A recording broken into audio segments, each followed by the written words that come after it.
Sir Nicobar ప్రాజెక్టుపై రాహుల్ తీవ్ర అభ్యంతరం వ్యక్తం చేస్తున్నారు. ఎందువల్ల? ఎస్ అండి, ఇప్పుడు గ్రేటర్ నికోబార్ ప్రాజెక్టు వద్దు అంటూ రాహుల్ గాంధీ మాట్లాడుతున్నారు. ఇప్పుడు ఈరోజు చాలా పెద్ద విషయం, ఒక పెద్ద చర్చనీయాంశం అయిపోయింది.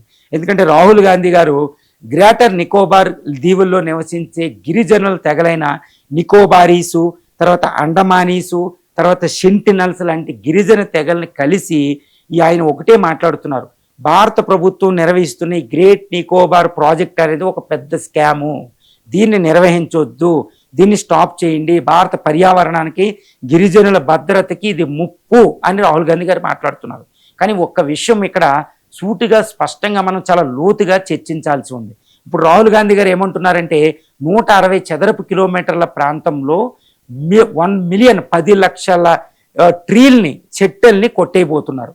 అది క్లియర్ చేసి అక్కడ ఒక పెద్ద ప్రాజెక్టు, నికోబార్ ప్రాజెక్టులో మనకు ఉండేది ఏంటంటే ఒక పెద్ద వరల్డ్ క్లాస్ సిటీని నిర్మిస్తారు, ఒక పెద్ద పెద్ద పవర్ ప్లాంట్ని నిర్మిస్తారు, ఒక పోర్ట్ సిటీని నిర్మిస్తారు, గ్లోబల్ కాలింగ్ పోర్ట్లు సింగపూరు, ఈ కొలంబో లాగా ఒక పోర్ట్ నిర్మిస్తారు, హాంకాంగ్ లాగా. ఇక్కడ దీంతో పాటు ఒక try command, navy, air force, ఆర్మీకి సంబంధించిన ఒక కమాండ్ని అక్కడ పెట్టబోతున్నారు. ఇది అత్యున్నతమైన ప్రాజెక్టు. ఇదేవి డెవలప్మెంట్ ఓరియంటేషనే కాదండి, ఒక కాలింగ్ పోర్టు, ప్రపంచ వాణిజ్యాన్ని డిసైడ్ చేసి ఇండియాకు ఒక ఆయుధం. దీంతో పాటు ఈ హర్ముజ్ స్ట్రైట్ని చూసాం, హర్ముజ్ స్ట్రైట్ కంటే డబుల్ శక్తివంతమైనది మలక్కా స్ట్రైట్. ఇది సింగపూరు, మలేషియా, ఇండోనేషియాల మధ్యలోంచి వెళ్తుంది. అక్కడే ప్రపంచ వాణిజ్యంలో 45%, ప్రపంచ ఆయిల్ ట్రేడ్లో 30% వెళ్ళద్ది. దాని దగ్గరలో నికోబార్ ప్రాజెక్టు ఉంటుంది. కాబట్టి ఇండియా రక్షణ కోసం చైనాని మొత్తం ఓడించే శక్తి కలిగిందే ఈ నికోబార్ ప్రాజెక్టు. మరి చైనా పీక్ నొక్కే ప్రాజెక్ట్, ఎందుకంటే 80% ఆయిల్ చైనాకి వెళ్ళేది అక్కడి నుంచి ద్వారానే వెళ్తుంది. కాబట్టి అది ఒక భయం. అమెరికాని కూడా అక్కడ కంట్రోల్ చేయొచ్చు, ఎందుకంటే అమెరికా రీసెంట్గా అక్కడికి వచ్చింది. కాబట్టి అటు అమెరికా చైనాల్ని పక్కన పెట్టించి హిందూ ఓషన్ అనేది ఇండియన్ ఓషనే, Indian ocean is India's ocean అని చెప్పొచ్చు. భారతదేశం హిందూ మహాసముద్రం మీద పూర్తి గ్రిప్తో మన భద్రతను చేల్చుకోవచ్చు. అంత విశిష్టమైన ప్రాజెక్టు నికోబార్ ప్రాజెక్టు. తర్వాత కొలంబో, సింగపూర్ పోర్టుల మీద మనం ఆధారపడక్కర్లేదు, డీప్ వాటర్ పోర్ట్ అక్కడ నిర్మిస్తున్నాం. ఇంత అద్భుతమైన ప్రాజెక్ట్ అనమాట. అంటే ఇటు డిఫెన్స్కి, డెవలప్మెంట్కి సంబంధించి, తర్వాత యొక్క ఆయిల్ భద్రతకి, భారతదేశాన్ని రక్షణకి, సార్వభౌమత రక్షణకి, ఇండియన్ ఓషన్లో భారతదేశాన్ని రక్షించుకోవడానికి ఇంత మల్టీపర్పస్ ప్రాజెక్ట్ అనమాట. చాలా అత్యున్నతమైన ప్రాజెక్టు. ఈ ప్రాజెక్టుని నిర్మించడమే, అందుకనే ఆల్మోస్ట్ $100 బిలియన్ ప్రాజెక్ట్ అంటే మనం ఊహించుకోవచ్చు.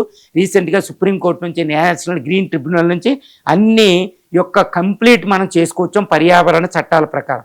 అక్కడ కంపెన్సేటరీ ఫారెస్ట్ ప్రకారం ఒక 1 మిలియన్ ట్రీల్ని కొట్టేస్తే దానికంటే 2 రెట్ల అంటే ట్రీల్ని మనం ఇప్పుడు రాజస్థాను, హర్యానా, హిమాచల్ ప్రదేశ్ దగ్గర పెంచబోతున్నాం. సో గిరిజనులకి పూర్తి భద్రత భారతదేశ ప్రభుత్వం భరోసా ఇచ్చింది. మరి ఇలాంటప్పుడు రాహుల్ గాంధీ గారు ఎందుకు దిగారు ఇక్కడికి?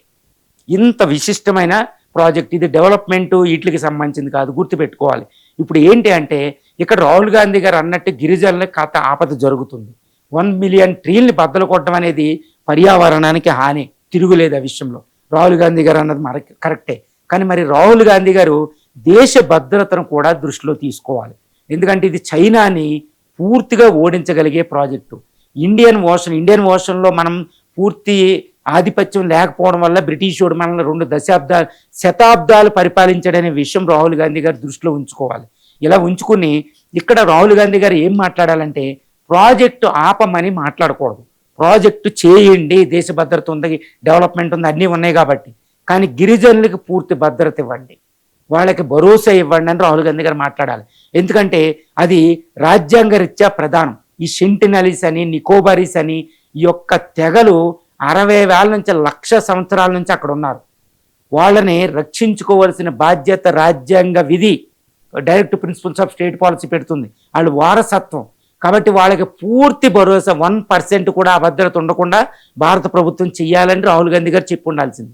రెండోది ఏంటంటే 1 మిలియన్ ట్రీల్ అనేది చాలా విచారకరం. ఇది 1 మిలియన్ 10 లక్షల, అది కూడా భూమధ్య రేఖ ప్రాంతంలో ఉన్న ట్రీల్ని కొడుతున్నాం, సతతహరిత అరణ్యాలని. గుర్తుపెట్టుకోవాలి, ఎన్నో కోట్ల జీవులు సరిపోతున్నాయి అక్కడ, అంటే పక్షులు, ఇన్సెక్ట్స్ అన్నిటితో కలిపి, కేవలం జంతువులే కాదండి. మరి అది పర్యావరణానికి చాలా తీవ్రమైన హాని. మరి దానికోసం ఈ కంపెన్సేటరీ ఫారెస్ట్ స్కీమ్ అనేది ఎక్కడో రాజస్థాన్ దగ్గర కాదండి, మంచి చోట పెంచమని చెప్పాలి. లూప్ హోల్స్ ఉన్నాయి ఈ ప్రాజెక్ట్లో, తిరుగులేదు. భద్రత కోసం ఏదో బ్లైండ్కి ఇచ్చేసాం, కానీ ప్రాజెక్ట్ని ఆపకూడదు. ఇప్పుడు నేనే చెప్తున్నా, ప్రాజెక్ట్ ఎన్విరాన్మెంటల్లీ, కల్చరల్లీ, తర్వాత సోషల్లీ, తర్వాత దేశ భద్రత దృష్ట్యా డిఫెన్స్ పాయింట్ ఆఫ్ వ్యూలో, డెవలప్మెంట్ పర్స్పెక్టివ్లో, పొలిటికల్ పర్స్పెక్టివ్లో, హిస్టోరికల్ పర్స్పెక్టివ్లో, సైకలాజికల్ పర్స్పెక్టివ్లో, ఎన్నో పర్యావరణ ఎన్విరాన్మెంటల్లీ, జోగ్రఫికల్గా, ఇలా ఎన్నో అన్ని పార్శ్వాల్లో దీన్ని గమనించిన ఈ ప్రాజెక్టుకే నేను కూడా ముగ్గు చూపాల్సి ఉంటుందన్నమాట. కానీ రాజ్యాంగం ప్రకారం ఆ వారసత్వాన్ని, ఈ పర్యావరణానికి ఎటువంటి హాని కలగకుండా ప్రాజెక్ట్ ఇంప్లిమెంట్ చేయాలని చెప్తాను. మరి రాహుల్ గాంధీ గారు పొలిటికల్ పర్పస్లో డైరెక్ట్గా దీన్ని వద్దు, ఇది ఒక స్కామ్ అని చెప్పకూడదు. ఈ స్కామ్ ఉంటే ఏంటో బయట పెట్టాలి. పర్యావరణానికి, ఈ గిరిజన రక్షణకి ఆయన సాలిడ్ ప్రపోజల్స్ ఇచ్చి ఈ ప్రాజెక్టు అమలయ్యేటట్టు ఆయన ముందుకు వెళ్ళడమే ఉత్తమం. కానీ ఏదో గుడ్డిగా స్కామ్ ఉంది, గుడ్డిగా ఇది వద్దు అని చెప్పడం మాత్రం it's not good for the India's security, India's political, India's economical development of our countries concern.